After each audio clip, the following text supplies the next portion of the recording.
دوسرے سوال کی طرف آئیں کہ آج تک کیا کوئی عورت جو ہے، لیکن اس سے پہلے یہ واضح کر لیں کہ میرے اور محمد کے درمیان کوئی رسول نہیں، کوئی رسول نبی نہیں۔ رسول نبی کون سا؟ وہ جو ضلال مبین میں ہوتا ہے، جو خاتم النبیین ہوتا ہے۔ سمجھا نہیں آ رہی؟ جی استاد جی۔ کلیئر ہو رہا بھی نہیں ہو رہا؟ جی استاد جی۔ میرے اور محمد کے درمیان نبیین تو ہیں، لیکن کوئی ایسا نبی نہیں ہے جو رسول ہے، یعنی جو آ کر یہ کہے کہ تم پچھلے رسول سے منسوب کر کے جو بھی کر رہے ہو وہ سارے کا سارا باطل ہے، بکواس ہے، بے بنیاد ہے، لہذا زیرو سے شروع کرے۔ وہ کون ہوگا؟ وہ میرے اور عیسیٰ کے درمیان کوئی نہیں ہے۔ سمجھا نہیں آ رہی؟ وہ یہ کہا تھا آنا خاتم النبیین لا نبی بعدی، کا میں خاتم النبیین ہوں، میرے بعد کوئی نبی خاتم النبیین نہیں۔ کب تک؟ پھر صرف اتنا نہیں کہا میرے اور عیسیٰ کے درمیان کوئی نبی نہیں۔ کون سا نبی؟ خاتم النبیین۔ سمجھ آ رہی ہے بھی نہیں آ رہی؟ یہ جو کہتے ہیں نا نبی لا نبی آبادی، لا نبی آبادی، وہ عقل کے اندر پہلے پس منظر تو دیکھو۔ آنا خاتم النبیین لا نبی آبادی، صرف یہ نہیں کہا بلکہ یہ بھی کہا کہ جان لو میری امت سے 30 دجالون کذابون ایسے ہوں گے جن کا زعم یہ ہوگا کہ وہ رسول ہیں، دعویٰ نہیں کریں گے۔ ملاٹے کہتے ہیں 30 نبوت کا دعویٰ کریں گے، اور کسے عقل کے اندھو اور بے وقوفو اور جھوٹو مکارو، کہاں لکھا ہوا ہے 30 جو ہے وہ نبوت کا دعویٰ کریں گے؟ تم ثابت کر دو، احمد عیسیٰ گردن پیش کر دے گا۔ ان 30 دجالون کذابون کا زوم ہوگا۔ زوم کسے کہتے ہیں؟ زوم کہتے ہیں کہ آپ ایک کام کر رہے ہیں، آپ کو لگ رہا ہے کہ میں رسول والا کام کر رہا ہوں، اعلان نہیں کریں گے، دعویٰ نہیں کریں گے، بلکہ کہا میری امت میں 30 دجالون کذابون ہوں گے جو دین کو بدل دیں گے۔ سمجھ آ رہی ہے نہیں آ رہی؟ جی استاد جی بالکل۔ ان کا زوم یہ ہوگا کہ ہم رسول ہیں، ان میں سے ہر ایک کا زوم یہ ہوگا کہ آنا رسول ہوں، میں رسول ہوں، آنا رسول اللہ، میں اللہ کا بھیجا ہوں۔ زوم یہ ہوگا، دعویٰ نہیں کریں گے۔ زوم کا مطلب کیا ہے؟ مطلب جو وہ کارنامہ انجام دے رہے ہوں گے، جو ان کا کردار ہوگا، ان کو یہ لگ رہا ہوگا کہ ہمارا کردار رسول کے جیسا۔ کیا ہوگا؟ محمد نے کیا کیا تھا؟ محمد نے ایک کتاب القرآن کے نام پر چھوڑ کے گیا، ایسا ہی ہے؟ جی استاد جی بالکل ایسا ہی ہے نا؟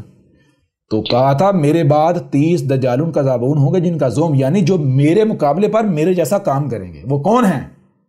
وہ ان کا بخاری ملاٹا، جس کا زوم تھا کہ میں رسول ہوں، جس نے دین کو بدلا۔ سمجھ آ نہیں آ رہی؟ دنیا کو قرآن سے دور کیا، قرآن کا متبادل گھڑ کے۔ ان کا وہ مسلم، ان کا وہ ترمذی، ان کا وہ ابن ماجہ۔ سمجھ آ رہی ہے بھی نہیں آ رہی؟ ان کا وہ بابا حنیفہ۔ بات سمجھ آ رہی ہے بھی نہیں آ رہی؟ جی بالکل۔ ان کے وہ جو بابے ہیں، بابا مالک، بابا حنبل، بابا حنبل، آگے چلیں، یہ جدید دور میں ہیں۔ شافعی، ہاں شافعی، یہ جدید دور میں آئے، جسے یہ کہتے ہیں ابھی وہ ریسنٹلی ایک اہل حدیث ملاٹا کہتا ہے، وہ ابن تیمیہ کا نام لیتے ہوئے کہتا ہے حجت اللہ فی الارض، زمین پر اللہ کی حجت کون؟ ابن تیمیہ۔ او عقل کے اندھو، رسول کسے کہتے ہیں؟ زمین پر اللہ کی حجت تو صرف اور صرف رسول ہوتا ہے۔ ابن تیمیہ کو رسول ڈکلیئر کر رہا ہے، گدھے کے بچے۔ الزامات احمد عیسیٰ پر لگاتا ہے، آج رہا میدان میں۔ جی جی بے شک۔ سمجھ آ رہی ہے نہیں آ رہی؟ جی یہ وہ تمہارے ملاٹے ہیں جنہوں نے کتابیں لکھی، انہی میں سے ایک یہ جو غلام احمد ہے، یہ بھی ہو گیا۔ یہ ہیں وہ سارے جن کا زوم یہ ہوگا، یعنی ان کو لگ یہ رہا ہوگا کہ ہم بھائی جو کام کر رہے ہیں نا، ہم رسول والا کام کر رہے ہیں، ہم تو رسول کے نقش قدم پر چل رہے ہیں۔ سمجھ آ رہی ہیں؟ جی استاد جی۔ یہ وہ لوگ ہیں جنہوں نے لوگوں کو قرآن کا متبادل مہیا کیا۔ کلیئر ہو رہا بھی نہیں ہو رہا؟ جی استاد جی بالکل۔ یہ ابھی بھی سمجھ نہیں آئی؟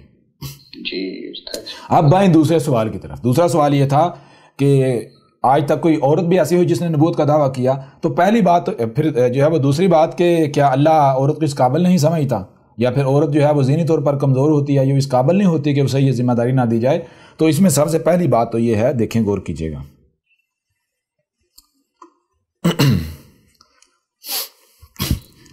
آپ نے کہا دعویٰ تو رسول کے علاوہ کوئی کر ہی نہیں سکتا، رسول کے علاوہ کوئی دعویٰ کر ہی نہیں سکتا، دعویٰ صرف رسول کرتا ہے، اس کے علاوہ جو ہوتے ہیں ان کو علماء کہا جاتا ہے، رہنما کہا جاتا ہے، عربوں کی زبان میں نبی کہا جاتا ہے، سمجھ آ رہی نہیں آ رہی؟ جی استاد جی، ان کا آگے یہ نہیں کہنا ہوتا بھائی میں رسول ہوں، میں اللہ کا بھیجا ہوں، نہیں، ان کا کام یہ ہوتا ہے کہ وہ لوگوں کے اوپر حق واضح کریں، رہنمائی کریں لوگوں کی، سمجھ آ رہی نہیں؟ اسی طرح جیسے رسول نے کی، کلیئر ہو رہا بھی نہیں ہو رہا؟ جی استاد جی بالکل۔ تو اس دوران چونکہ حق کسی نہ کسی حد تک موجود ہوتا ہے، جب تک وہ نبیین آتے ہیں تو لوگ خود ہی پہچان لیتے ہیں کہ ان میں سے حق والا کون ہے، لیکن جب رسول آتا ہے اس وقت ضلال مبین ہوتی ہیں، اس وقت زبان سے بتانا لازم ہوتا ہے، اور رسول بھی آتا یہ نہیں کہتا میں رسول ہوں، بلکہ رسول ساری دعوت پہنچانے کے بعد جا کر کہتا ہے میں رب کا بھیجا ہوا ہوں، تاکہ کسی کے لیے کوئی عذر یا بہانہ نہ رہے، ٹھیک ہے جی؟ جی استاد جی بالکل۔ اچھا، پہلی بات تو یہ دعویٰ تو کوئی کر نہیں سکتا رسول کے علاوہ۔ دوسری بات، یہ ذمہ داری دیکھیں، یہ جو ذمہ داری ہے، میں آپ سے سوال کرتا ہوں، موجود ہے یا نہیں موجود؟ جی میں آپ سے سوال کرتا ہوں، یہ ایک ایسی ذمہ داری ہے جو سننے میں دیکھنے میں بہت آسان ہے، ٹھیک ہے نا؟ یہ ایک ایسی ذمہ داری ہے جو دنیا کی سب سے خطرناک ترین ذمہ داری ہے، سب سے مشکل ترین ذمہ داری ہے۔ میں آپ سے سوال کرتا ہوں، اگر آپ میں 20 کلو وزن اٹھانے کی استطاعت ہے اور آپ کے اوپر لاد دیا جائے 100 کلو، تو یہ آپ کے اوپر احسان ہوگا یا ظلم ہوگا؟ ظلم ہوگا جی، ظلم ہوگا یا نہیں ہوگا؟ جی۔ اگر دنیا کی کوئی بھی عورت یہ سمجھتی ہے کہ وہ اس ذمہ داری کو ادا کر سکتی ہے، پورا کر سکتی ہے، تو میدان میں آ جائے، کسی نے روکا تھوڑا ہی ہے جی۔ یعنی میں سلیکشن کی بات کرتی ہوں نا کہ سلیکٹ کیسے ہوگا؟ نہیں، میں وہی بات کروں، دیکھیں نا کون کیوں کرتا ہے، کون کیوں کرتا ہے؟ یعنی اللہ کی طرف سے جو سلیکشن ہوتی ہے وہ مردوں کی ہی کیوں ہوتی ہے؟ میں وہ ابھی آپ کے اوپر سارا واضح کرتا ہوں نا، میں سارا واضح کرتا ہوں، وہ میں اب جو سوال کیا تھا میں آگے چل کے کروں گا، ٹھیک ہے نا؟ دیکھیں، سب سے پہلی بات تو یہ ہے کہ ایک گاڑی ہے، ایک گاڑی ہے، اس میں بظاہر جو ٹائر ہیں انجن کی نسبت ان کی کوئی ویلیو نہیں نظر آتی نظر نہیں، لیکن اگر انجن یہ سمجھنا شروع کر دے کہ سارا کچھ میں ہی ہوں، ٹائروں کی کوئی اوقات نہیں، کوئی ویلیو نہیں، تو کیا ٹائروں کے بغیر انجن کسی کام کا ہے؟ نہیں نا؟ اسی طرح اگر ٹائر یہ سمجھنا شروع کر دیں کہ بھائی میرے بغیر جو ہے وہ، یعنی کہ میں ہی سب کچھ ہوں، میرے بغیر کسی کو کوئی ویلیو نہیں ہے جی، تو کیا ٹائر اپنے دعوے میں سچے ہو سکتے ہیں؟ نہیں۔ بات کرنے کا مطلب کیا ہے؟ مطلب یہ ہے یا مقصد یہ ہے کہ ہر چیز کو کسی نہ کسی مقصد کے لیے تخلیق کیا گیا، ہر چیز کو، ہر شے کو کسی نہ کسی مقصد کے لیے تخلیق کیا گیا، مقصد کے لیے تخلیق کیا گیا، اس کی تخلیق کی گئی اس کے مقصد کو مد نظر رکھتے ہوئے، اس کی تخلیق کی گئی اس کے مقصد کو مد نظر رکھتے ہوئے۔ اور رب نے کیا کیا ہے؟ غور کیجیے گا، رب نے احسان کیا ہے، رب نے ظلم نہیں کیا، رب نے جس میں جتنی استطاعت تھی، جو جس لائق تھا، جو جس اہل تھا، رب نے اس کو اسی کے مطابق خلق کیا، اسی کی ذمہ داری کے مطابق اس کے اندر صلاحیتیں رکھیں، ٹھیک ہے نا؟ اب غور کیجیے گا، اب اگر کوئی بندہ یہ سمجھتا ہے کہ نہیں بھائی میں یہ نہیں یہ کام کر سکتا ہوں، تو رب نے کہیں پر بھی یہ نہیں کہا کہ تم نہ کرو، ٹھیک ہے جی، تم نہ کرو۔ رب کہتا ہے کہ اگر تم دیکھو، رب کہتا ہے میں کسی بھی نفس پر اس کی استطاعت سے بڑھ کر بوجھ نہیں لادتا، ذمہ داری عائد نہیں کرتا، ٹھیک ہے جی۔ اب سوال یہ پیدا ہوتا ہے کہ یہ کون طے کرے گا کہ بھائی مجھ میں یا آپ میں یا فلاں میں استطاعت کتنی ہے؟ اب یہ دو چیزیں ہیں، پہلی چیز کہ آپ اپنے آپ کو اس کے آگے سرنڈر کر دے، جھکا دے، جس نے آپ کو کریٹ کیا، اس نے کریٹ کیا تو اس کو پتا ہے اس نے آپ کو کیسا کریٹ کیا ہے، ٹھیک ہے جی۔ اس لیے اس سے بہتر کوئی نہیں جانتا کہ آپ میں کتنا بوجھ اٹھانے کی صلاحیت ہے، آپ کون سی کتنی ذمہ داری اٹھانے کی استطاعت رکھتے ہیں۔ اب اگر آپ خود کو اس کے آگے سرنڈر کر دیتے ہیں تو نتیجہ کیا نکلے گا؟ نتیجہ یہ نکلے گا کہ دنیا کی کوئی طاقت آپ کو ناکام نہیں کر سکے گی، آپ ذلیل نہیں ہوں گے، آپ کو مشکل کا سامنا کرنا نہیں پڑے گا۔ ٹھیک ہے، بات سمجھ آ رہی نہیں آ رہی؟ جی استاد جی۔ اچھا ایک چیز، دوسری چیز یہ ہے غور کیجیے، دوسری چیز یہ ہے کہ آپ اپنے آپ کو رب کے آگے سرنڈر کرنے کو بجائے آپ خود طے کریں، کہیں جی مجھ میں اتنا بوجھ یا اتنا وزن اٹھانے کی استطاعت ہے۔ چھوٹی سی مثال میں آپ کے سامنے رکھتا ہوں۔ مثال کے طور پر ایک بڑا سا قافلہ ہے لوگوں کا جا رہا ہے، اس میں بھی ہیں، آپ بھی ہیں، بہت سارے لوگ ہیں جا رہے ہیں۔ رستے میں جناب ایک سونے کا پہاڑ آتا ہے، لوگ کہتے ہیں بھائی سونا اٹھا لو، جتنا جتنا کوئی اٹھا سکتا ہے اٹھا لو، یعنی جس میں جتنی استطاعت ہے وہ سونا اٹھا لے۔ ٹھیک ہے جی، میں دیکھتا ہوں بھائی میں آرام سے 50-60 کلو 70 کلو یا 80 کلو وزن اٹھا سکتا ہوں۔ ٹھیک ہے جی، اتنا اٹھا سکتا ہوں، میری جہاں تک نظر جا رہی ہے وہاں تک رستہ صاف ہے، بڑی آسانی سے وہاں تک لے جا سکتا ہوں۔ لیکن کیا میری منزل یہی ہے؟ میری منزل 8 کلومیٹر یا 10 کلومیٹر یا 15 یا 20 کلومیٹر دور ہے یا 1000 کلومیٹر دور ہے جی، وہاں تک مجھے نظر آ رہا ہے، وہاں تک تو مجھے یعنی کہ میں واقعتاً اتنا بوجھ اٹھا کے لے جا سکتا ہوں، اتنا وزن اٹھا کے اتنا گول اٹھا کے لے جا سکتا ہوں۔ لیکن جو رستہ مجھ سے چھپا ہوا ہے، آگے کیسے حالات ہیں، موسم کیسا ہے، کہیں چور ڈاکو تو نہیں ہے، کوئی ناکہ تو نہیں رستے میں لگا ہوا، کہیں رستے میں کوئی ایسا تو نہیں کوئی چوری کے الزام میں پکڑ لے جی، کوئی بارڈر آنا ہے، کیا ہونا ہے جی، یہ تو نہ پتا۔ لہذا میں کیا کرتا ہوں، میں دیکھتا ہوں کہ بھائی کیا کوئی ایسا ہے جو چھپا ہوا ہے، جو مجھ سے چھپا اس کا علم رکھتا ہے جی، جو مجھ سے چھپا ہوا ہے وہ اس کا بھی علم رکھتا ہے۔ تو میں کہتا ہوں کیا بھائی کوئی ایسا ہے کہ جو نہ صرف ظاہر بلکہ باطن کا بھی علم رکھتا ہے جی؟ تو اگر غور کیجئے گا، اگر کوئی کہتا ہے ہاں میں ہوں، تو آپ اسے پوچھتے ہیں کہ مجھے یہ بتاؤ میں کتنا سونا اٹھا کر اپنی منزل پر لے جا سکتا ہوں؟ وہ آپ کو کہتا ہے صرف 100 گرام، صرف 100 گرام۔ اب بازار دیکھا جائے بھائی میں ہٹا کٹا 70-80 کلو وزن 6 فٹ قد، بھائی 100 گرام وہ تو ایک پیدائشی بچے کے جو ہے وہ جیب میں ڈال دیا جائے اسے نہیں پتا چلے گا جی۔ لیکن میں کیا کرتا ہوں، میں اپنے آپ کو سرنڈر کر دیتا ہوں۔ کیونکہ بھائی مجھے نہیں پتا آگے جو غائب ہے وہ کیا ہے، چھپا ہوا کیا ہے۔ ٹھیک ہے نا؟ اگر یہ 100 گرام کہہ رہا ہے تو یہ حق ہے، کیونکہ اسے پتا ہے آگے جو چھپا ہوا۔ اب لوگ کیا کرتے ہیں، وہ میں 100 گرام اٹھاتا ہوں گولڈ، باقی کوئی 20 کلو، کوئی 30 کلو، کوئی 40 کلو، کوئی 50 کلو، کوئی 100 کلو۔ میں جب 100 گرام اٹھاتا ہوں لوگ میرے اوپر ہنستے ہیں، لوگ میرے اوپر ہنستے ہیں، طنز کرتے ہیں۔ میں اس ہنسنے کی، اس طنز کی پرواہ نہیں کرتا۔ میں 100 گرام اٹھاتا ہوں، جیب میں ڈالتا ہوں، چلنا شروع کرتا۔ اب ہوتا کیا، جیسے ایسے چلتے جا رہے ہیں، جس نے 100 کلو اٹھایا تھا پسینوں پسینوں کوئی حال نہیں، اس میں سے 20 کلو پھینکنا پڑا۔ اس طرح کرتے کرتے آگے گئے، تھکاوٹ سے چور، پسینے سے چورو چور۔ کسی نے 40 کلو اٹھایا تھا، اس کے پاس 10 کلو رہ گیا جی، سمجھ آ نہیں آ رہی؟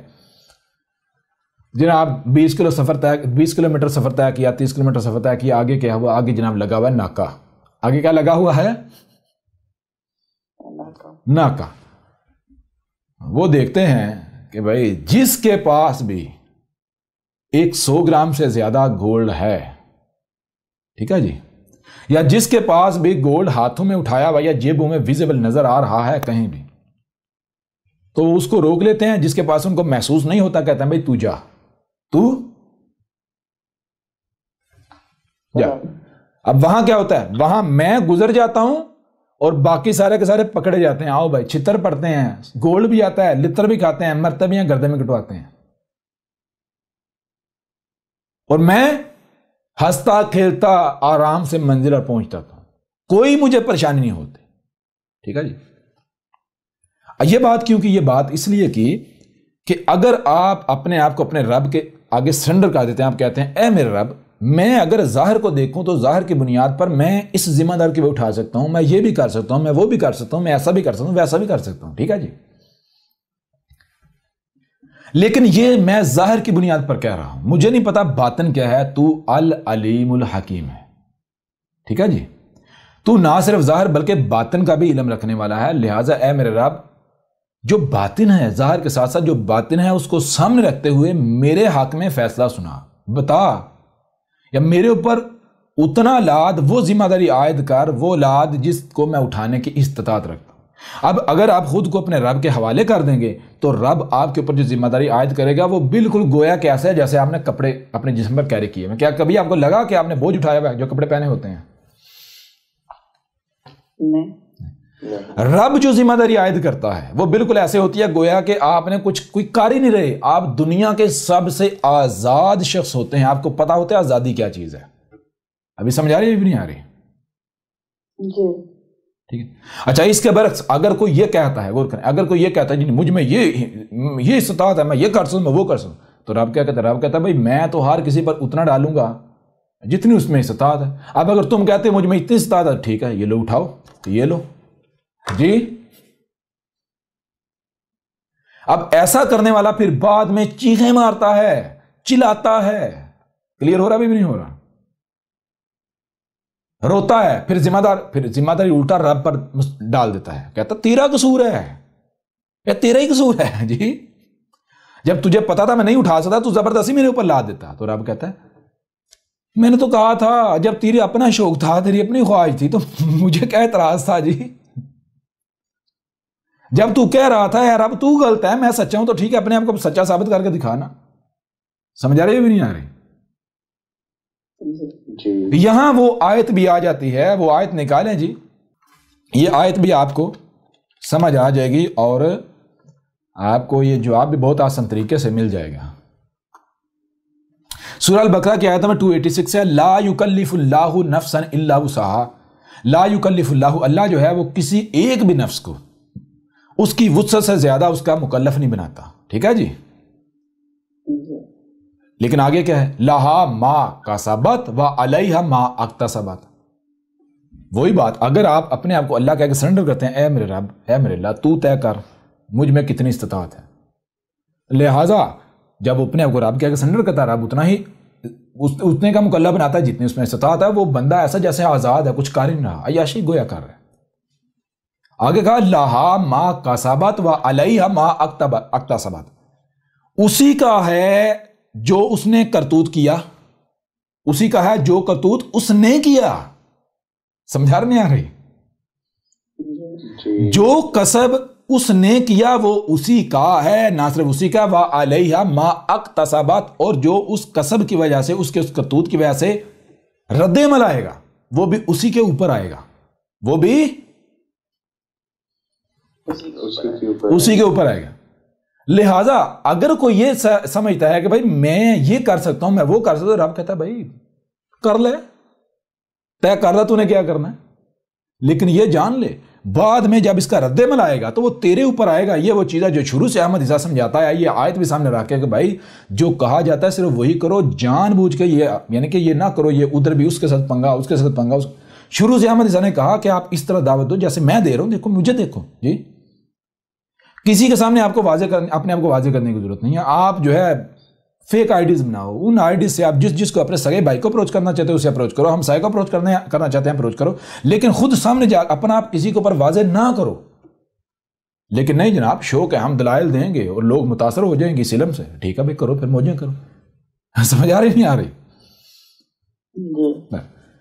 تو اب یہ جب حقائق راز واضح ہوتے ہیں تو کیا ہوتا ہے؟ ربنا لا تؤاخذنا انا نسینا او اخطانا ربنا ولا تحمل علینا اصرا کما حملتہ علی الذین من قبلنا۔ کیا کہا یہاں؟ یہ کہا جائے ربنا لا تؤاخذنا انا نسینا، یعنی کہ ہمارے رب ہماری پکڑ نہ کرنا اس صورت میں کہ اگر ہم بلکڑ پان میں کچھ ایسا کر بیٹھیں، یعنی کہ اگر بلکڑ پان میں جی ہم سے کوئی ایسی کوتاہی ہو جائے، ہم کوئی یعنی کہ لا علمی کی وجہ سے بلکڑ پان میں اگر ہم کوئی ذمہ داری اٹھا بیٹھتے ہیں جس کی ہمیں استطاعت نہیں ہے، تو اس کے اوپر ہماری پکڑ نہ کرنا بلکہ ہمیں اس سے پار لگا دینا، بچا دینا جی۔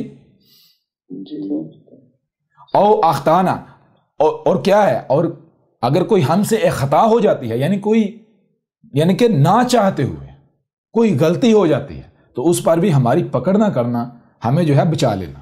پھر ربنا ولا تحمل علینا، ہمارے رب اور نہ ہی ہمارے اوپر ڈالنا، کیا نہ ڈالنا، اسرن، جس کا ہم اصرار کریں. یعنی ہمارا بے شک ہم اصرار کریں، ہم کہیں ہم یہ کر سکتے ہیں، ہم یہ کر سکتے ہیں، ہم اصرار کریں، لیکن اے ہمارا ہمارے اوپر نہ ڈالنا. کیوں؟ ہم ہو سکتا ہے بلکڑ پان میں یا خطا میں ایسا کر رہے ہو، ہمارے اوپر یہ نہ ڈالنا، ہمارے اوپر یہ نہ ڈالنا. اچھا کیسے؟ کما حملتہ علی الذین من قبلنا، بالکل اس طرح جیسے تو نے ڈالا ان لوگوں پر جو ہم سے قبل تھے. کون سے ہم سے قبل؟ مثال کے طور پر میں آپ کو مثال دیتا ہوں. احمد عیسیٰ نے سب سے پہلے آ کر یہ کہا، احمد عیسیٰ نے کہا کہ بھائی یہ جو تم دعوے کر رہے ہیں ہم پوری دنیا پر خلافت قائم کر دیں گے، یہ وہ وقت نہیں ہے، لہٰذا اس وقت جو صلاۃ کتب ہے اس کی طرف آؤ. وہ کون سی صلاۃ کتب ہے؟ وہ ہے وہ جو نوح نے قائم کی تھی. انہوں نے کہا نہیں، ہم تو پوری دنیا پر یہ کر دیں گے وہ کر دیں گے. تو کہا ٹھیک ہے بھائی کرو. سمجھ آ رہی نہیں آ رہی؟ اگر تم کہتے ہو ہم اس وقت پوری دنیا کو جناب اس کے اوپر دین قائم کر دیں گے، اگر تم یہ ذمہ داری اٹھانے کے دعوے دار ہو، تم میں وسعت ہے، استطاعت ہے، تو ٹھیک ہے اٹھاؤ، جاؤ کرو. ضد کی، رب نے ڈال دی یا نہیں ڈال دی؟ اٹھا پائے؟ کمر ٹوٹی یا نہیں ٹوٹی؟ وہ احمد تو شروع میں واضح کر دیا تھا، ہر چیز واضح کر دی تھی. جی بالکل. کتنے ہی نوجوان ہیں جو آئے، مجھے کہا جی ہم ادھر جانا چاہتے ہیں، میں نے کہا نہ، بھول کے بھی نہ جانا. اس وقت وہ صلاۃ کتب نہیں، اس وقت یہ صلاۃ کتب ہے جو انہوں نے قائم کی تھی، اسے قائم کرو اگر بچنا ہے تو. کہا جی نہیں ہم تو ادھر ہی جانے تھے، پر ٹھیک ہے جاؤ. سمجھا رہی نہیں آ رہی؟ مرو آگ میں کودو جا کے، کسی نے روکا ہے؟ ٹھیک ہے، ساری بات تمہاری اب ضرورت نہیں ہے، پر دنیا میں جاؤ، واپس جاؤ، گھر جاؤ. تو یہ چیز ہے ربنا ولا تحملنا ما لا طاقت لنا، یعنی کہ ہمارے رب ایسا بھی ہمارے اوپر نہ ڈالنا، لادنا کہ جس کو اٹھانے کی، جس ذمہ داری کو پورا کرنے کی ہم میں طاقت نہ ہو، ہم میں قوت نہ ہو، ہم اسے کر نہ سکے. لنا بھی ہمارے لیے وہ نہ کرنا. واعف عنا واغفر لنا وارحمنا انت مولانا فانصرنا علی القوم الکافرین. بہرحال تو یہ آیت آپ کے سامنے کیوں رکھی؟ یہ آیت اس لیے سامنے رکھی کہ دیکھیں رب نے یہ نہیں کہا کہ کوئی بھی عورت اس ذمہ داری کو نہیں اٹھا سکتی. رب یہ کہہ رہا ہے کہ دیکھو میں نے ہر شے کو تخلیق کیا ہے اس کے مقصد کے لحاظ سے، اس کی ذمہ داری کے لحاظ سے، ٹھیک ہے جی. اور میں نے تخلیق اس طرح سے کیا ہے کہ کسی پر بھی اس کی استطاعت سے بڑھ کر بوجھ میں نے یعنی کہ نہیں لادا، نہ میں لالتا ہوں. اب اگر مثال کے طور پر عورت کہتی ہے جی میں، اس سے پہلے تھوڑی اور واضح کر لیں، مرد کی تخلیق کی گئی مرد کی ذمہ داری کے لحاظ سے، عورت کی تخلیق کی گئی عورت کی ذمہ داری کے لحاظ سے. مرد یہ نہیں کہہ سکتا کہ میں عورت سے افضل ہوں، عورت یہ نہیں کہہ سکتی کہ میں مرد سے افضل ہوں. عورت جب تک اپنے مقام پر رہے گی تب تک وہ پرفیکٹ ہے، اس کا کوئی ثانی نہیں. مرد جب تک اپنے مقام پر رہے گا تب تک اس کا کوئی ثانی نہیں، ٹھیک ہے نا. عورت اپنے مقام پر رہے گی، مرد اپنے مقام پر رہے گا. عورت مرد کی معاونت کرے گی مرد کے مقصد میں، مرد عورت کے مقصد میں اس کی معاونت کرے گا، دونوں کامیاب رہیں گے.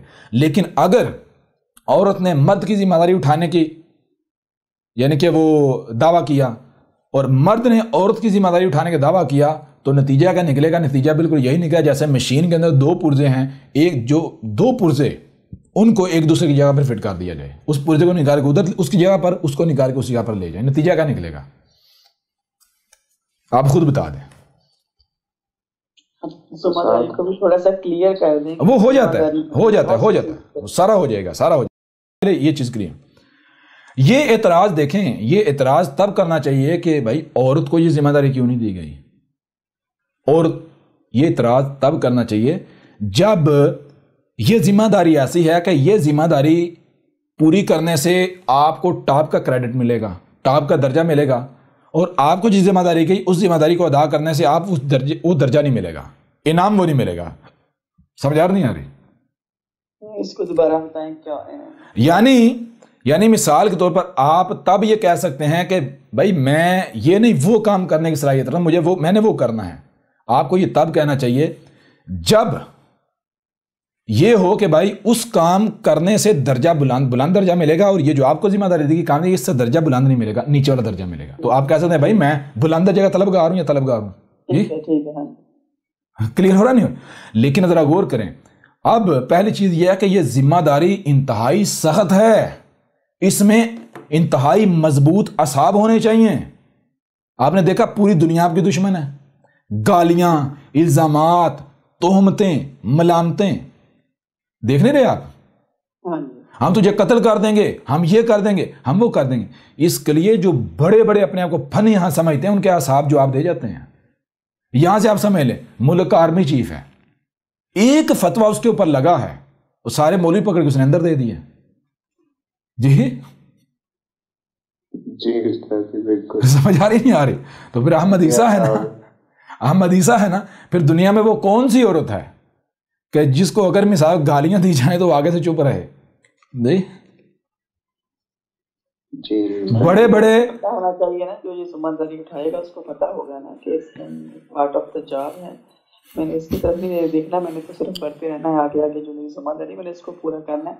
تو گالیوں سے تو پھر اس کو کوئی فرق نہیں. تو میں وہی تو بات کہہ رہا ہوں، اس کے لیے انتہائی مضبوط اعصاب کا مالک ہونا پڑے گا. اس کے لیے پھر آپ کو پوری دنیا کا جو ہے وہ پوری دنیا کا ساتھ جو ہے وہ پنگا لینے کے لیے لینے کی جو آپ کے اندر صلاحیت ہونی چاہیے.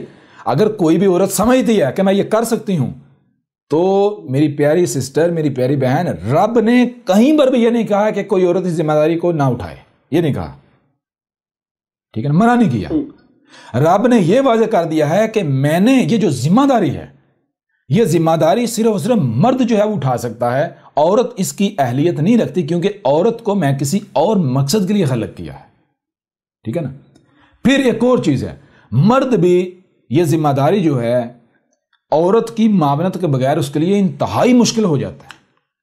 سمجھ آ رہی ہے نہیں آ رہی؟ عورت کی معاونت کے بغیر مرد کے لیے اس ذمہ داری کو اٹھانا انتہائی مشکل ہو جاتا ہے. کلیئر ہو رہا نہیں ہو رہا؟ تو اگر مرد یہ ذمہ داری اٹھاتا ہے تو اس میں جو عورت ہوتی ہے اس کا یوں سمجھے اتنا ہی یا اس سے زیادہ کردار ہوتا ہے، اور میں اس سے بھی زیادہ کردار ثابت کرتا ہوں. ایسا جو شخص رسول اس کو وجود، اس کو جنم کون دیتا ہے؟ عورت نہیں دیتی. وہی تو کہ رسولوں کو عورت جنم تو دے سکتی ہے لیکن رسول نہیں ہو سکتی. نہیں تو آپ بن لینا، کسی نے روکا تھوڑی ہے. بھائی روکا، اگر آپ سمجھتے ہیں آپ ذمہ داری اٹھا سکتے تو آپ اٹھا لیں. میں کبھی یہ سوچتی ہوں کہ ہماری جو سوسائٹی ہے نا، یہ میل ڈومیننٹ سوسائٹی ہے، اس لیے میل تو آپ یہی تو بات آ گئی، یہی تو بات آ گئی. میں نے تو یہ نہیں سوچا بھائی نبوت کا دروازہ بند ہے، لوگ کیا کہیں گے، یہ ہوگا وہ ہوگا، اپنے یہ لوگ گرب جلا دیں گے، یہ میں نے تو نہیں یہ سوچا. سمجھ آ رہی ہے نہیں آ رہی؟ یہی تو فرق ہے. ابتدا سے واضح ہو رہا یا نہیں ہو رہا؟ یہ ذہن میں رکھیں میری پیاری بہن، رب نے کہیں پر بھی یہ نہیں کہا کہ کوئی عورت جو ہے وہ یہ ذمہ داری نہ اٹھائے. اگر کوئی عورت یہ سمجھتی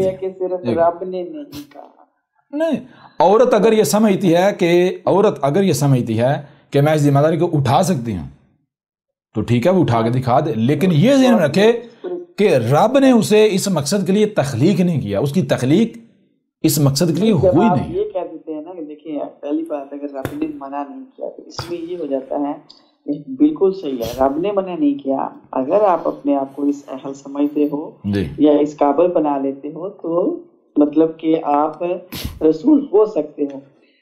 یہ ہے ایک الگ بات. جب آپ یہ کہتے ہو کہ رب نے اس میں یہ صلاحیت ہی نہیں رکھی، اس کو اور صلاحیتوں کے لیے پیدا کیا، تو پھر تو آپ نے اس کو پہلے دن سے ہی الگ کر دیا کہ وہ اس قابل ہو ہی نہیں سکتا. میں وہی بات کروں. دیکھیں غور کریں. تھوڑی دیر پہلے میں نے بڑی ڈیٹیل کے ساتھ یہ بات کی کہ دیکھیں ہر ایک کی تخلیق اس کے مقصد کو سامنے رکھ کر کی گئی.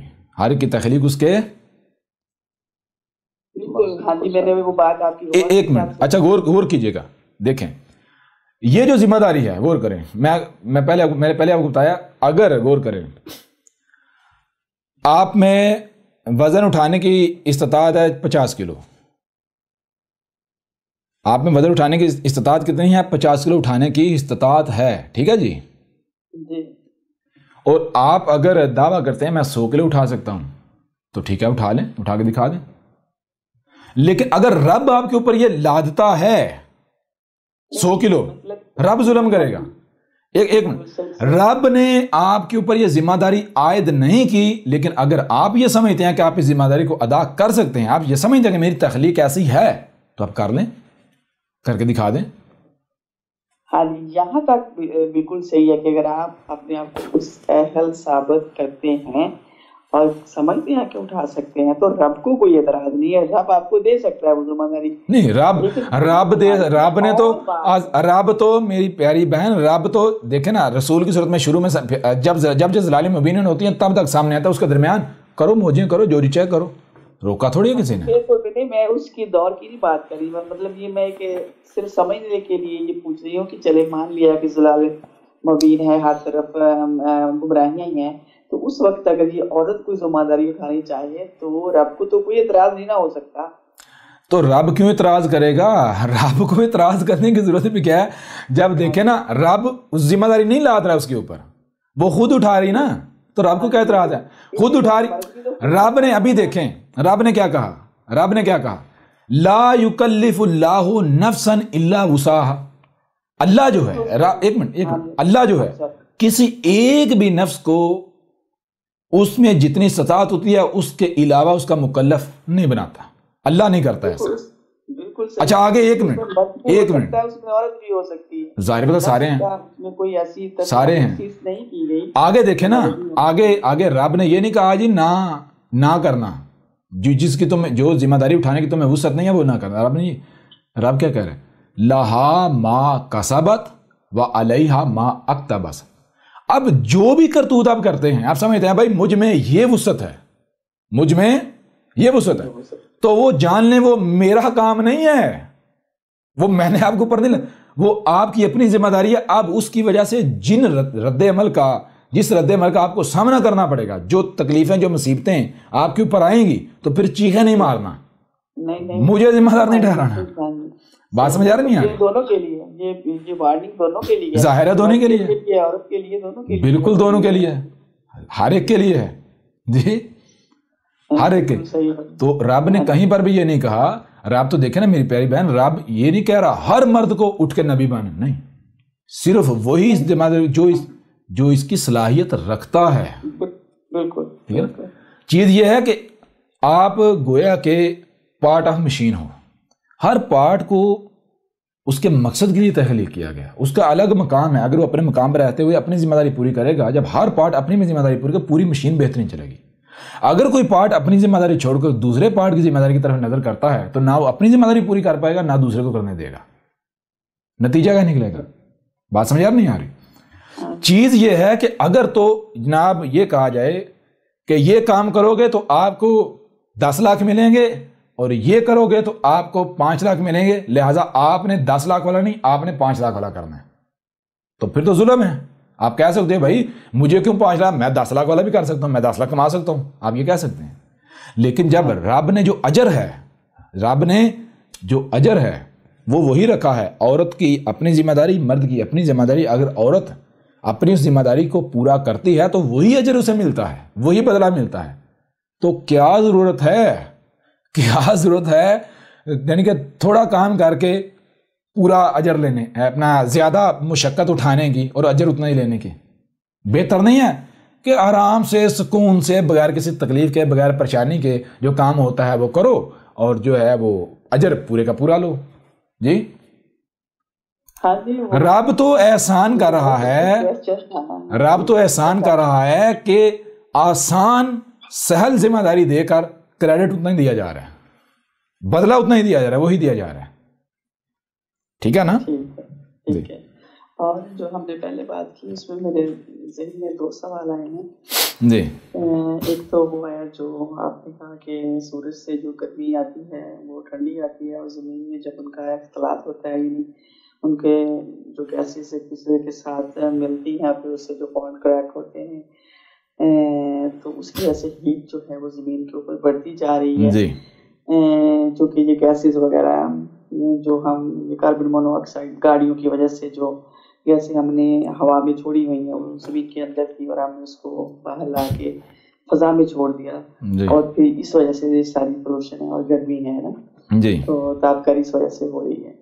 تو اگر آپ اسپیس پہ چلے جائیں جی اوپر چلے جائیں تو یہ تابکاری تو تب بھی آپ کو برن کرتی ہے, ہیٹ تو تب بھی ہے, اور آپ کو سورج کی تابکاری اثرات اوپر بھی فیل ہوتے ہیں, جبکہ وہاں پہ یہ گاڑیوں وغیرہ کا کوئی دھواں نہیں ہے.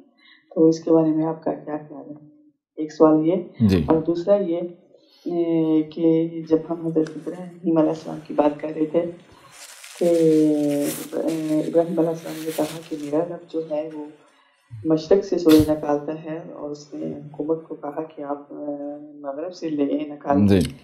تو آپ نے یہ مینشن کیا کہ اس وقت ابراہیم کا ایک مطلب باطن کا نالج نہیں تھا, یعنی ایک اس کو ظاہری دیکھ رہا تھا. جی آپ نے کہا تھا بالکل. ہاں جی. اور آپ نے یہ بھی کہا کہ اس وقت جو ترقی ہوئی تھی وہ اس دور سے 90 ٹائم زیادہ تھی. جی اگر اس وقت 90 ٹائم زیادہ تھی تو کیا ان لوگوں کو نہیں پتا تھا کہ زمین جو ہے وہ سورج کے گرد گھومتی ہے, سورج نہیں گھومتا, چکر لگاتا؟ تو ابراہیم کو کیسے نہیں پتا تھا کہ سورج چکر نہیں لگا رہا, جبکہ ان کی ترقی جو تھی وہ ہم سے 90 ٹائم زیادہ. بالکل ٹھیک, زبردست. اور بس یہی دو ہے.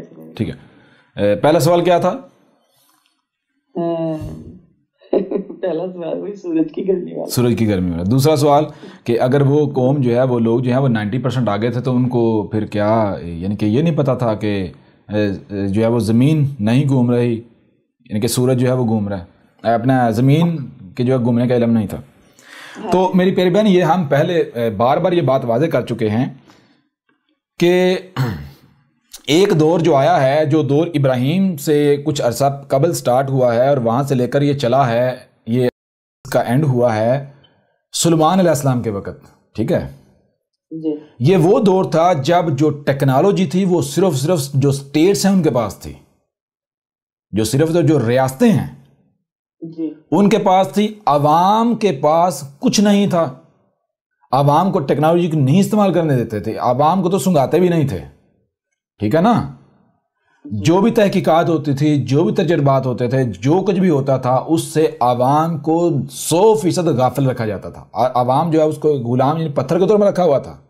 اور جو سٹیٹس تھیں وہ چونکہ بادشاہتیں تھیں, ٹھیک ہے, نسل آگے چلتی تو بادشاہتیں نہیں چاہتی تھیں کہ عوام جو ہے وہ ہمارے مقابلے پر آ جائے. ٹھیک ہے نا, لہٰذا یہ راز, یہ چیزیں تب پتہ چلتی ہیں جب یہ راز, یہ چیزیں جو ہیں یہ لٹریچر میں آئیں, عوامی سطح پر آئیں, اوپنلی آئیں. تو اس دوران یہ ہوتا تھا کہ کوئی بھی سائنٹسٹ, کوئی بھی شخص جو ہے اگر وہ سٹیٹ کا راز لیک کرتا ہے, پبلک کرتا ہے, تو اس کی سزا انتہائی سخت تھی. ٹھیک ہے نا, یہ چیز ذہن میں رکھنی ہے. جس وجہ سے اس وقت جو سٹیٹس تھیں, ریاستیں تھیں, ان کے پاس ٹیکنالوجی تھی, اور اس طرح آل فرعون حکومت کے پاس ٹیکنالوجی تھی, عوام کے پاس نہیں تھی. یہ جو بابل والے ہیں, بابل والے, ان کے پاس حکومت اور اسٹیٹ کے پاس جو ہے وہ ٹیکنالوجی تھی, عوام کے پاس کچھ نہیں تھا. عوام وہی جو ہے وہ جاہل کے جاہل, اور بالکل کسی چیز کا نہیں پتا. ٹھیک ہے نا, یہ چیز ہے. اب جب سلیمان آیا تھا تو داؤد کی وفات کے بعد جب سلیمان کو اقتدار منتقل ہوا تو سلیمان کے دو جو وزیر تھے, وہ واحد دو وزیر تھے جنہوں نے سلیمان کو قائل کیا تھا کہ یہ جو ٹیکنالوجی آپ کو ملی ہے وراثت میں اپنے والد سے, اور یہ حکومت ملی ہے, تو یہ اس لیے ہے کہ آپ رعایا کی فلاح کا کام کریں. انہوں نے کہا تھا کہ باقی جتنے بھی سٹیٹس ہیں وہ ٹیکنالوجی کے اوپر سانپ کی طرح جو ہے وہ چوکڑی مار کے بیٹھی ہوئی ہیں. ٹھیک ہے نا, آپ کو اگر یہ اسباب رب نے دیے ہیں تو اس لیے دیے ہیں کہ آپ اپنی رعایا کو اس کے فوائد دیں. تو سلیمان نے کیا کیا, سلیمان نے پھر اس چیز کو یعنی پبلک کیا فرسٹ ٹائم. ٹھیک ہے نا, سلیمان نے اس ٹیکنالوجی کو جب پبلک کیا تو پبلک کرنے کا نتیجہ یہ نکلا کہ بیماریاں بڑھنا شروع ہو گئیں, یہ طرح طرح کی ہلاکتیں جو ہے وہ آنا شروع ہو گئیں. اور اس وقت تک جو ہے وہ سلیمان کے اس وقت تک احساس نہیں ہوا جب تک کہ سلیمان کے اپنے ہاں ایک جو ہے وہ عیبدار بچہ پیدا نہیں ہوگا. ٹھیک ہے جا, جب سلیمان کے اپنے ہاں عیبدار بچہ پیدا ہوا تو اس وقت سلیمان کے کان کھڑے کہ ایسا کیسے ہو سکتا ہے, میرا رب جو ہے وہ عیبدار خلق کرے. میرے تو والد بتاتے رہے کہ میرا رب جو ہے وہ سبحان ہے, وہ تو فرق نہیں کرتا.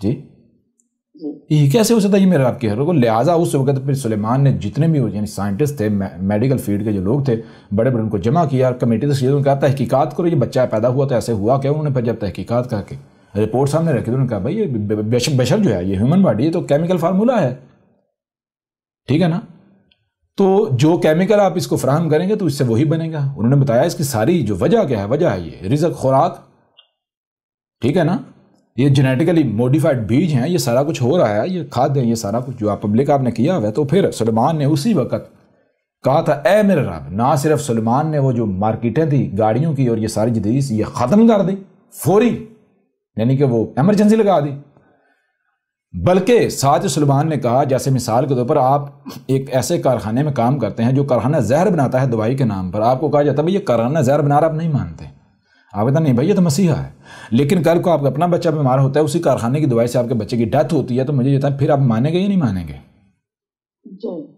پھر نہ صرف مانیں گے بلکہ آپ کی کیفیت یہ ہوگی کہ اگر میرے پاس اتنی طاقت آ جائے کہ میں اس فیکٹری کو جلا سکوں تو میں اس فیکٹری کو جلا کر راکھ کر دوں، میں اس کے مالک کو مار دوں۔ سمجھ نہیں آ رہی؟ یہ آپ کے جذبات ہوں گے، یہ کیفیت ہوگی۔ بالکل اسی طرح اس وقت سلیمان کی یہ کیفیت بنی کہ اے میرے رب مجھے ملکن عظیمہ دے، ملک کہا یعنی کہا مکن دے، ملکن عظیمہ یعنی کہ مجھے ایسے اسباب و وسائل دے مزید کہ میں پوری دنیا کے اوپر قبضہ کر کے میں پوری دنیا کو اس فساد سے پاک کر دوں، ٹھیک ہے نا؟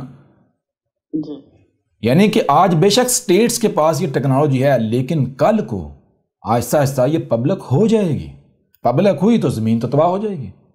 لہذا سلیمان نے پھر پوری دنیا کو اس فتنے سے پاک کیا تھا، ٹھیک ہے نا؟ تو یہ چیز ہے جس وجہ سے اب ابراہیم کوئی لینڈ لارڈ تو تھا نہیں جی نہیں، پھر اس میں یہ ایک اور کویسچن ہو جاتا ہے کہ وہ جو ٹیکنالوجی تھی وہ صرف گورنمنٹ سطح پر تھی جی، تو پبلک کے لیے نہیں تھی، تو آپ اس سے کتنا فساد کر سکتے ہیں؟ صرف گورنمنٹ کا ایک حلقہ بنا کتنے لوگ کے پاس ہوگی چیز نا، اب اس سے کتنا ہم زمین کا نقصان کر سکتے ہیں جی۔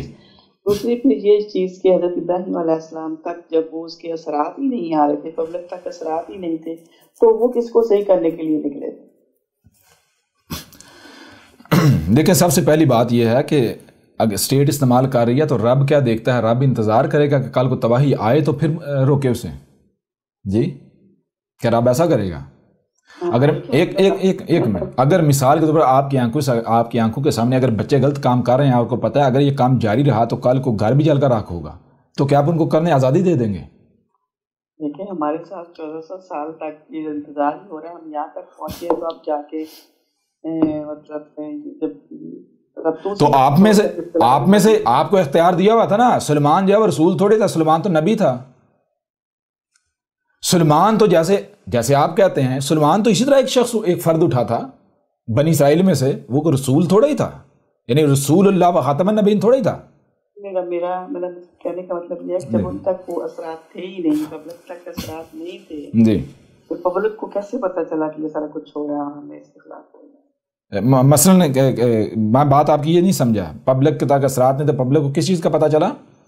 یعنی کہ یہ نیچر جو ہے وہ خراب ہو رہی ہے۔ پبلک کو کہاں پتا تھا؟ اگر پبلک کو پتا ہوتا، ابراہیم کو دیکھیں، ابراہیم کو امام کیوں بنایا گیا؟ ابراہیم کو امام بنایا ہی اسی وجہ سے گیا کہ ابراہیم جس معاشرے میں گیا اس نے وہاں جو صلاۃ کتب تھی وہ قائم کی، جہاں ٹیکنالوجی والے سے سامنا ہوا تو وہاں ابراہیم نے وہ ذمہ داری ادا نہیں کی، وہ نہیں کیا جو بت پرستوں کے درمیان کیا جاتا ہے، جو جاہلوں کے درمیان کیا جاتا ہے۔ بات سمجھا رہے نہیں آ رہی؟ ابراہیم ایک ملٹیپل دور میں ہوا، کوئی بندہ اس اسٹیٹس کے ریاستوں کے خلاف نہیں تھا، نہیں کھڑا ہوتا تھا، نہ کوئی تھا، نہ کوئی سوچتا بھی تھا۔ یہ ابراہیم تھا، اور ابراہیم نہیں ہوگا راتوں رات اٹھ کے اسٹیٹ کے سامنے کھڑا ہو گیا، بلکہ ابراہیم کا ایک سفر تھا، ابراہیم کا ایک سفر تھا۔ چھوٹی سی مثال، آج کی مثال لے لیں، واحد احمد عیسیٰ ہے، احمد عیسیٰ کے علاوہ کوئی دوسری شخصیت نہیں ہے جس نے یہ حقائق جو ہے وہ کھول کھول کر سامنے رکھے جی۔ ہر بندہ عجیب فرسٹ ٹائم آپ سے سنا دعوت اللہ پوری دنیا میں دناتا پھر کسی کو نظر آیا پوری دنیا میں؟ تو ابراہیم کو اس وقت نظر آیا، کیوں نظر آیا؟ اسی قرآن میں کیا کہا؟ مجھے کیوں ابراہیم کہا جا رہا ہے؟ ابراہیم آنے کا، ابراہیم ہو، سمجھ آ رہی نہیں آ رہی؟ جیسے آج نہ اسی طرح نظر آیا ابراہیم کو، اسی طرح نظر آیا۔ بار بار یہ بات ہوتی ہے مومن کیا ہے؟ مومن وہ دیکھتا ہے جو ایک عام بشر یا مشرک نہیں دیکھتا. مشرک جو ہے صرف ظاہر دیکھتا ہے. مومن بہت دور تک دیکھتا ہے, باطن دیکھتا ہے. ٹھیک ہے نا. تو ظاہر کے لحاظ سے جو باطن کی ضرورت ہوتی ہے وہ باطن آپ کو ظاہر, یعنی کہ آپ دیکھیں غور کریں, جو کانوں سے سنا جو دیکھا, آپ جب اس کو سمجھتے ہیں تو دماغ آپ کو وہی نتیجہ فراہم کرتا ہے جو ظاہر نہیں ہوتا, جو چھپا ہوا ہوتا ہے. ایسا ہی ہے نا. لیکن سننا اور دیکھنا وہ جو چھپا ہوا ہے وہ دل کا کام ہے. تو ابراہیم نے جو ظاہر دیکھا اسے جب غور و فکر کیا, اسے سمجھا, تو ابراہیم آگے وہ دور جو نتیجہ ہے اس تک پہنچ گیا. اس کے نتائج کل کو کیا نکلیں گے. تو اب ابراہیم کو جب رب اٹھا کر وہاں سے, ایک مشرک معاشرے تھے, وہاں جو ذمہ داری پوری کرنی تھی وہاں کر لی, وہاں سے ابراہیم کو زمین تنگ آتی گئی, وہاں سے راتوں رات نکلنا پڑا, وہاں سے ابراہیم نے ہجرت کی. جب یہاں اس معاشرے میں آیا, یہاں آیا ہے, یہاں دیکھتا ہے کہ یہاں یہ کچھ ہو رہا ہے, تو ایسا نہیں ہوگا ابراہیم نے آتا ہی یہ شروع کر دیا. نہیں, ابراہیم نے وہی غور و فکر کرنا شروع کیا. جب غور و فکر کرتا کرتا جب ابراہیم کے اوپر حقائق واضح ہو, تو یہ نہیں ہوا کہ ایک دم سے اٹھ کے ابراہیم نے جو یہ کرنا شروع کیا, اسٹیٹ نے جو ہے ابراہیم کو جو ہے وہ آگے سے اسٹیٹ, کوئی بھی ایک منٹ, کوئی بھی اسٹیٹ ایسے ہی اٹھ کے کسی کو جواب دیتی ہے جی؟ کوئی بھی ریاست ایسے ہی کسی کو اٹھ کے جواب دینا شروع ہو جائے گی؟ اس کے لیے آپ کا اس مقام پر آنا لازم ہے. تو ابراہیم جو ہے, ابراہیم ایک جیسے آپ کہتے ہیں ایک بہت بڑا دماغ تھا. ٹھیک ہے نا, بہت بڑا دماغ تھا. تو ابراہیم نے ان چیزوں کو قریب سے دیکھا. ابراہیم کو مواقع ملے اس سسٹم کے, اس ریاست کے, اس نظام کے کلوز ہونے کے, قریب ہونے سے, قریب سے دیکھنے کے. جیسے چھوٹی سی بات ہے, مثال کے طور پر میں پہاڑ پھاڑتا رہا, مجھے نہیں پتا تھا, میں پہاڑ پھاڑتا رہا, سمجھا نہیں, پہاڑ جو ہے وہ بلاسٹ ان کو پھاڑنا اور ساتھ, تبھی تو مجھے پتا چلا نا. بات سمجھ آ رہی. تو اسی طرح ابراہیم نے جب ان چیزوں کو, ان معاملات کو قریب سے دیکھا, اسے آبزرو کیا, سمجھ آئی, تو پھر ابراہیم نے وہی جو اسٹیٹ لیول کے افراد تھے ان کے اوپر یہ چیزیں واضح کرنا شروع کی. بھئی یہ اصل میں فساد کر رہے ہیں ہم لوگ تو. ٹھیک ہے نا. تو یہ وہ مباحثہ ہے جس کو قرآن جو ہے وہ یہاں پر کوٹ کر رہا ہے. جی, یہاں دوسرا آپ کا سوال, پہلا جو سوال تھا آپ کا کہ اوپر جاتے ہیں تو اوپر ٹھنڈ ہے, یہی آپ نے کہا. میں نے کہا اوپر اگر خلا میں چل جائے تو ہیٹ اور تاپ کا اثرات تو وہاں پہ بھی ہوتے ہیں کہ جو بالکل جاتے ہیں. ایک منٹ یہاں یہ ذہن میں رکھنا ہے. اوپر اگر آپ جہاز لے کر جاتے ہیں تو جہاز گرم نہیں ہوگا, سورج جہاز کے اوپر پڑے گا. ایک منٹ غور کرنا ہے. اوپر آپ جہاز لے کر جائیں گے, جہاز گرم نہیں ہوگا, جہاز کے اوپر باڈی گرم نہیں ہوگی, بلکہ وہ فریز ہو جائے گی ٹھنڈک سے. میں اس کی بات نہیں کر رہی ہوں, اس کے لیے میں آپ کو میں وہی جواب دینے لگا ہوں نا. میں جواب دینے لگا. اگر ہیومن باڈی اوپر جاتی ہے, ہیومن باڈی اوپر جاتی ہے, یا کوئی بھی جاندار اوپر جاتا ہے, تو جب وہ سورج کے سامنے ہوگا, سورج کی ریز آ رہی ہیں تو اسے ہیٹ محسوس ہوگی. کیوں محسوس ہوگی؟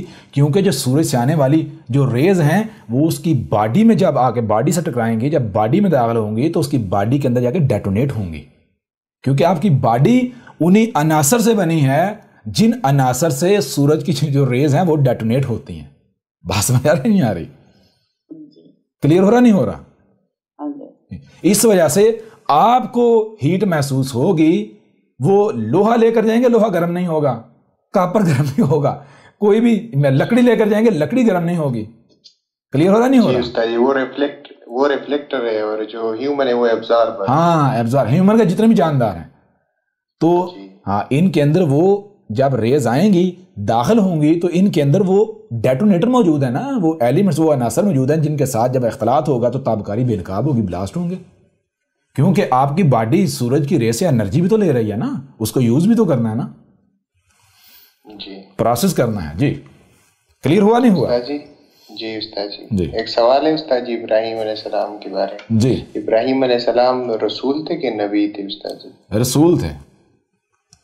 تو رسول تو دو رسول آتے ہیں, یا اولین میں ایک آخرین میں. رسول آتا ہے جب زلال مبین ہوتی ہیں, یہ ذہن میں رکھنا ہے.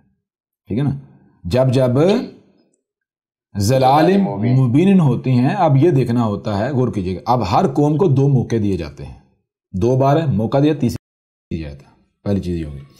دوسری چیز جو آپ نے ذہن میں رکھنی ہے، وہ دوسری چیز یہ ذہن میں رکھنی ہے میرے پیارے بھائی کہ جب رسول آتا ہے تو رسول آتا ہے، رسول کے آنے کے لیے قانون ہے ضلال مبین کرنا۔ اس وقت اگر قوم جو ہے وہی پتھر کے دور میں رہتی ہے تو ظاہری بات ضلال مبین تو آ گئی، قوم بے شک وہیں کی وہیں ہے، تو رسول تو بھیجا جائے گا نا۔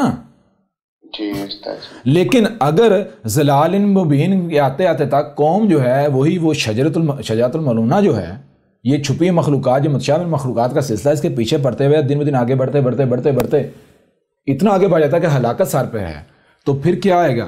دیکھیں جب ضلال مبین آئیں گی تو اس دوران اگر لوگ ایسی حالت میں نہیں پہنچے کہ عذاب سر پر ہے تو وہ رسول کیا کہلائے گا؟ وہ کہلائے گا بشیر۔ وہ کیا کہلائے گا؟ بشیر۔ اور اگر حالات ایسے ہیں ضلال مبین آ گئی اور عذاب سر پر ہے انسانوں کے اپنے کرتوتوں کی وجہ سے، ہلاکت سر پر ہے، تو وہ جو رسول ہے دو صورتیں بن جاتی ہیں۔ عذاب دینے سے، ایک تو عذاب دینے سے قبل رسول بیس کرنا شرط ہے، ٹھیک ہے، تاکہ حجت کی جائے، کل کو کوئی یہ نہ کہہ سکے اگر تو نے رسول بھیجا ہوتا ہمارے اوپر حق واضح کیا ہوتا ہم مان جاتے اور عذاب سے بچ جاتے، لہذا تو نے رسول نہیں بھیجا اور ہم مارے گئے، قصور سارا تیرا۔ لہذا ایک یہ قانون بنا دیا کہ اس وقت تک عذاب نہیں دیا جائے گا جب تک کہ رسول بیس کر کے حجت نہ کر دیجیے۔ نمبر 2، ضلال مبین ان کا ہونا شرط ہے، ٹھیک ہے نا؟ جی استاد جی، بات سمجھ آ رہی ہے نہیں آ رہی؟ تو جب میرے پر بھی جب عذاب دینا ہوتا ہے اس وقت جو رسول آتا تو وہی ضلال مبین ہوتی ہیں آتا ہے، لیکن وہ رسول پھر نذیر ہوتا ہے، یعنی متنبہ کرنے کا۔ بشیر بھی ہوتا ہے لیکن پہلے وہ نذیر ہوتا ہے۔ پہلے جو شروع میں رسول آتا ہے وہ نذیر بھی ہوتا ہے لیکن وہ پہلے بشیر ہوتا ہے۔ وہ بشیر اور نذیر ہوتا ہے، یہ نذیر اور بشیر ہوتا ہے۔ سمجھ آ رہی نہیں آ رہی؟ جی استاد جی، کلیئر ہو رہا؟ ابھی بھی نہیں ہو رہا؟ جی استاد جی۔ لیکن جو ابراہیم کے بعد جو آیا تھا، یعنی اس قوم کے بعد، تو نذیر اور بعد میں بشیر کون آیا تھا استاد جی؟ کس قوم میں؟ ابراہیم علیہ السلام کی قوم۔ میرے پر بھی ابراہیم کی قوم جو ہے، دیکھیں ذرا غور کریں، ساری چیزیں ذہن میں رکھنی ہیں۔ وہ چیزیں آپ نے یہ ذہن میں رکھنی ہے کہ ایک قوم ہے، مثال کے طور پر ان کو آسمان، یعنی کہ ایک قوم ہے، ان کی طرف آپ رسول بھیجتے ہیں، وہ دعویٰ کرتے ہیں ہم آسمان و زمین کو ذمہ داری اٹھانے کی صلاحیت رکھتے ہیں، وہی دعویٰ عمل سے کر رہے ہیں، ٹھیک ہے جی، ہم اللہ کے چہیتے ہیں، ہم یہ ہیں وہ ہیں۔ اب ان کی طرف رسول بھیجا جاتا ہے، وہ دعوت کو ٹھکراتے ہیں، نہیں مانتے، ٹھیک ہے، کفر کرتے ہیں، کذب کرتے ہیں، تو کیا زبردستی ان کے اوپر ذمہ داری عائد کی جائے گی؟ نہیں کی جائے گی۔ تو پھر رسول کیا کرے گا؟ رب کیا کرے؟ رب پھر یہ نہیں کہ ان کے اوپر بیٹھا رہے گا اکتفا کر کے، نہیں، بلکہ رب پھر یعنی کہ کوئی اور قوم اختیار کرے گا جو اس کی حال ہے۔ اگر نہیں تو پھر رب خود سے یعنی کہ دیکھے گا کہ کب ایک امت کی ضرورت پیش آئے گی، تو تب تک رب پھر امت جو ہے وہ تیار کرے گا۔ پھر ابراہیم جب ایک اس قوم کی طرف گیا، اس قوم نے ریجیکٹ کر دیا، تو اب ان کی طرف کوئی دوسرا رسول بھیجنے کی تو ضرورت نہیں ہے۔ اب وہ ظاہری بات ہے، اب مارے جائیں گے، ہلاک ہوں گے، آہستہ آہستہ ذلیل و رسوا ہو جائیں گے، اینٹ سینٹ ان کی بجے گی، تو وہ ان کی بج گئی، حالات نے بجا دی۔ ابراہیم نے پھر کیا کیا؟ ابراہیم نے بھی فوکس کیا اپنی اولاد کے اوپر۔ ابراہیم کا بیٹا جو اسماعیل جب اس قابل ہوا تو ابراہیم نے اپنے بیٹے اسماعیل کو ان لوگوں کے درمیان بھیجا جو اس وقت یعنی کہ وہ کہہ رہے تھے اے اللہ ہمیں ہدایت چاہیے، ہمیں ہدایت چاہیے، ہمیں ہدایت چاہیے، تو اپنے بیٹے کو بھیجا۔ یہ وہ جو جسے کہتے ہیں ابراہیم نے اپنے بیٹے کی گردن پر چھری چلائی۔ سمجھا رہی نہیں آ رہی؟ جی استاد جی، قربان۔ ہاں، تو یہ اپنے بیٹے کو وہاں بھیجا تھا، لیکن اس قوم نے بھی پھر ظاہری بات ہے وہ نہیں کیا۔ بہرحال وہ آگے اس طرح کرتے کرتے ادھر سے یہ سلسلہ چلا، ادھر سے پھر وہ اسحاق سے بیٹا یعقوب سے پھر آگے وہ بڑھتے بڑھتے وہ پھر پوری بنی اسرائیل جو ہے پورے یعنی کہ 13 ٹرائبز جو ہیں، پہلے 12 تھے، 12 سے 13 ہوئے، وہ 13 ٹرائبز وہ پھیلتے وہ پوری قوم بن گئی۔ تو اس قوم کا پھر جو ہے وہ اس مقصد کے لیے انتخاب ہوا۔ جی استاد جی، تو یعقوب اور جتنے بھی تھے، یعنی یوسف اور اس سے پہلے اسحاق اور اسماعیل، تو یہ نبیین تھے؟ یہ رسول تھے، رسول نبیین تھے، رسول نبی تھے، لیکن یہ خاتم النبیین نہیں تھے، ٹھیک ہے؟ خاتم النبیین نہیں، ہاں، خاتم النبیین نہیں تھے جی۔ خاتم النبیین صرف وہ ہوتا ہے جو صرف تب آتا ہے جب ضلال مبین ہوتی ہیں۔ سمجھ آ رہی ہے نہیں آ رہی؟ کلیئر ہو رہا نہیں ہو رہا؟ جی، یعنی جیسے مثال کے طور پر ایک پیور ڈی این اے چلا رسول ہے، تو رسول یعنی کہ آپ دیکھیں نا، غور کریں۔ نمبر ایک، رسول کا معنی کیا ہے؟ رسول کا معنی رب کا بھیجا ہوا، رسول اللہ کا بھیجا ہوا۔ تو جو بھی بشر بالکل ویسے وجود میں آئے گا جیسے فطرت کہتی ہے، جو فطرت جسے وجود میں لاتی ہے، تو وہ تو رسول ہے۔ لیکن وہ رسول نہیں ہے جو رسول خاتم النبیین ہے، یا پھر وہ رسول نہیں ہے کہ جس کی ذمہ داری بعد میں نبی بننا ہے، بلکہ اس نے دیکھنا ہے کہ میرے اندر صلاحیتیں کیا ہیں، ان صلاحیتوں کے اعتبار سے اس نے وہ ذمہ داری پوری کرنی ہے. ٹھیک ہے نا؟ جیسے مثال کے طور پر اگر ایک مومن ہے، اس کا جو جوڑا ہے زوج، وہ بھی مومن ہے اور دونوں طیب ہیں، اور ان کے اوپر واضح ہے کہ بھائی بچہ کس مقصد کے لیے لانا ہے، اس کس مقصد کی اس کی پرورش کرنی ہے، وہ دونوں طیب ہیں، اور ایک بچہ طیب بچہ آتا ہے تو وہ کیا ہے، وہ رسولی تو ہے. لیکن اس سے یہ نہیں لازم ہو جائے گا کہ وہ رسول نبی ہے یا وہ رسول خاتم النبی ہے. نہیں، یہ نہیں. رسول یعنی وہ رب کا لایا ہوا ہے، تو کل کچھ بڑا ہو کر وہ کیا کرے گا، وہی ذمہ داری اٹھائے گا جس ذمہ داری کے لیے اسے رب وجود میں لایا. سمجھا نہیں آ رہی؟ کلیئر ہو رہا نہیں ہو رہا؟ جی استاد جی. اس کا درجہ، اگر وہ اس ذمہ داری کو جو صلاحیتیں اس میں رکھی، ان صلاحیتوں کے اعتبار سے اس کی جو ذمہ داری اسے وہ پورا کرتا ہے، تو اس کا درجہ وہی ہے جو ایک یعنی کہ نبی رسول کا درجہ ہوتا ہے. ٹھیک ہے نا؟ جی. وقت دیکھا جائے گا آپ کس وقت میں ہیں، اس وقت میں کون سی ذمہ داری ہے، یعنی آپ کو صلاحیتیں کیا دی گئی، صلاحیتوں کے اعتبار سے آپ کی ذمہ داری کیا بنتی ہے، یہ ساری چیزیں جو ہے وہ واضح کرتی ہیں. بہرحال سوالات کے جوابات کلیئر ہوئے یا نہیں ہوئے؟ جی استاد جی کلیئر ہو گئے.